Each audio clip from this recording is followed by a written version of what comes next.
Cultivating Connections has always been at the heart of SCI's work. At our very first community meeting, way back in 2002, we got pretty good attendance, but I did notice that St. John's Baptist Church, a mostly African-American congregation, was not at the table. So I reached out to the pastor and went and paid him a visit and had a nice long chat with him as well as Ron Walker. We came up with a plan to collaborate on making what had been an internal MLK luncheon just for the church to a broader community celebration of the holiday. That was the beginning of a long and fruitful collaboration. We've done many things over the years, but one that really sticks with me and feels relevant today, given recent events, is back in 2016, in response to a wave of anti-Black racist violence that was going on at that time, we got together and planned a community vigil and then a follow-up series of dialogues on race and diversity, one of many things we've done together. More recently, we've had to figure out how to continue cultivating those connections while not being able to physically come together.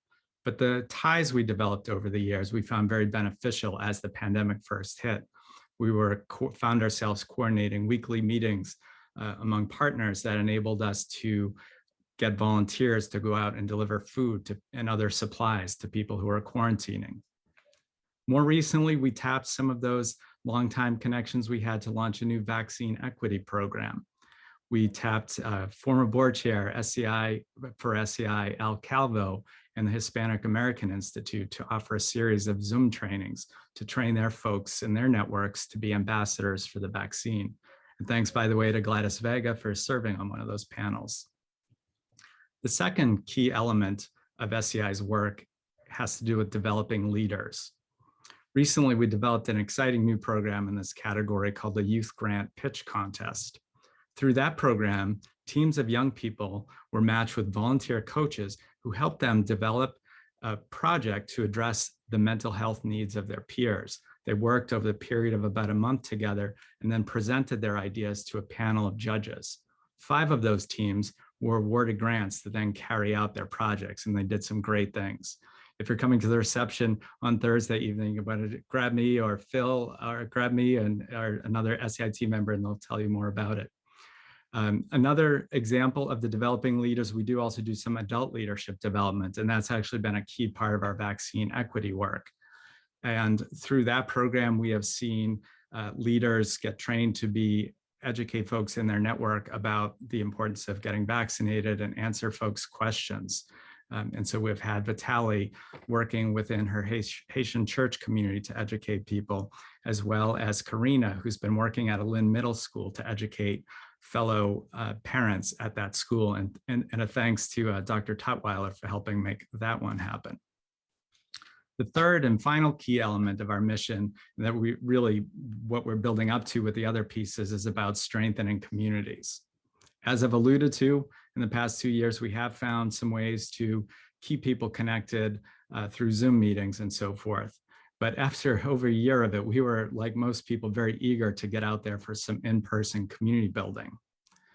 So our Deputy Director, Phil Gordon, and Chair, Jennifer Baker-Jones, started working on a Juneteenth Woburn event to happen, yes, outdoors. And it was natural to reach out to longtime partner St. John's, as we also reached out to some new partners for that event as well. And it was great, after a lot of being cooped up in our houses, to be out there on the lawn of the Woburn Public Library on a bright June day, getting ready to celebrate Juneteenth. And as Ron Walker started to take the stage to share his remarks on behalf of the church, I paused and thought about what can happen when we really focus on building bridges and developing strong relationships over the years. I thought back to things I learned from Ron, hearing him tell about stories growing up in Philly and how he bravely got in a car as a college-age student to drive down to Mississippi to participate in the Freedom Summer. And then Ron was able to draw on that experience he had growing up to help work with SCI to shape a program where youth got to learn about the civil rights movement from those who participated in it.